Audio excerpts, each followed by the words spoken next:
Fact number 1 guys, KGF 1 के बाद KGF 2 के लिए फैंस को करीब 3 साल इंतजार करना पड़ा, लेकिन ये इंतजार अब सुनामी की शक्ल में सामने आ रहा है। जी हां गाइस, एक्टर यश, संजय दत्त, रवीना टंडन जैसे सुपरस्टार से सजी इस फिल्म की सबसे खास बात है इसका दमदार एक्शन और धांसू डायलॉग। लेकिन आप में से बहुत ही कम लोग ये बात जानते हैं कि केजीएफ 2 के जो फेमस डायलॉग हैं वो खुद एक्टर यश ने लिखे हैं, और इस बात का खुलासा KGF film director Prashanth Neel ने किया है।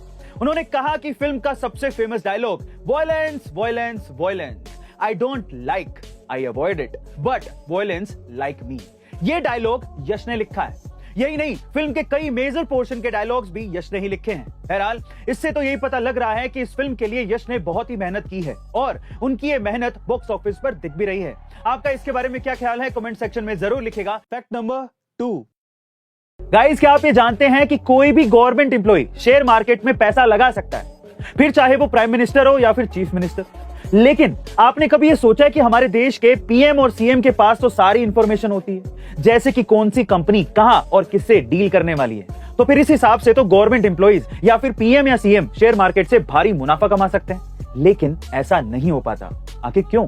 क्योंकि एक गवर्नमेंट एम्प्लॉय इन्वेस्ट तो कर सकता है लेकिन ट्रेडिंग नहीं कर सकता, और इसी वजह से इन्वेस्टिंग न्यूज जल्दी मिलने के बावजूद भी एक गवर्नमेंट एम्प्लॉय शेयर मार्केट से प्रॉफिट नहीं कमा पाता। लेकिन गाइस, आपकी क्या मजबूरी है? आप तो इन्वेस्टिंग और ट्रेडिंग दोनों कर सकते हो और भारी मुनाफा कमा सकते हो। तो देर किस बात की, नीचे दिए गए डिस्क्रिप्शन बॉक्स में डीमेट अकाउंट्स के लिंक गिवन है, फटाफट से जाइए और अपना डीमेट अकाउंट ओपन करिए और अपना इन्वेस्टमेंट आज से शुरू करिए। फैक्ट नंबर 3 गाइस, वो कहते हैं ना कि पानी की महिमा जिसने है पहचानी, उससे बड़ा कोई नहीं है ज्ञानी।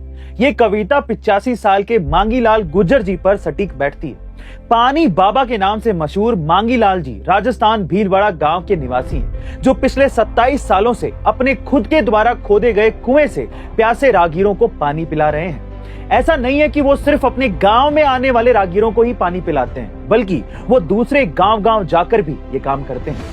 यही नहीं, प्यासे लोगों की जल सेवा के लिए उन्होंने अपने घर परिवार तक को त्याग दिया है।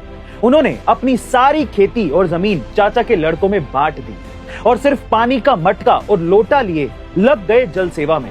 गाइस, पानी बाबा की कहानी उन तमाम लोगों के लिए एक सबक है जो भूखों और प्यासों को देखकर मुंह मोड़ लेते हैं। नमन है मांगीलाल जी के इस निस्वार्थ सेवा को। Fact number 4 guys, Oscar award सबसे बड़े अवार्ड के तौर पर दुनिया में जाना जाता है, लेकिन इस साल जो कांड हुआ है उसकी चर्चा ऑस्कर अवार्ड से भी ज्यादा होने वाली है। जी हां गाइस, ऑस्कर की भरी महफिल में एक्टर विल स्मिथ ने स्टेज पर जाकर होस्ट क्रिस रॉक को थप्पड़ जड़ दिया। पहले तो वहां मौजूद सेलेब्स को लगा कि ये कोई मजाक है, लेकिन बाद में माहौल गंभीर होता देख एहसास हो गया कि इतने बड़े मंच पर कुछ ऐसा हुआ है जो ऑस्कर के इतिहास में कभी नहीं हुआ। दरअसल क्रिस ने विल स्मिथ की वाइफ जेडा के गंजेपन पर कमेंट करते हुए कहा कि फिल्म जे.आई. जेन में उन्हें गंजेपन की वजह से ही कास्ट किया गया था और उन्होंने अपने बाल नहीं कटवाए थे, बल्कि वो एलोपेसिया बीमारी से जूझ रही हैं, जिससे उनके सिर से सारे के सारे बाल गायब हो गए। यही बात विल स्मिथ को बहुत ज्यादा बुरी लग गई और उन्होंने स्टेज पर जाकर क्रिस को जोरदार थप्पड़ जड़ दिया। बहरहाल, दोनों ने एक दूसरे से माफी तो मांग ली है, पर आपको क्या लगता है कि पहली गलती किसकी थी? कमेंट सेक्शन में जरूर लिखेगा और ऐसे अमेजिंग वीडियोस के लिए शेयर, सब्सक्राइब, लाइक। मिलते हैं अगली वीडियो में।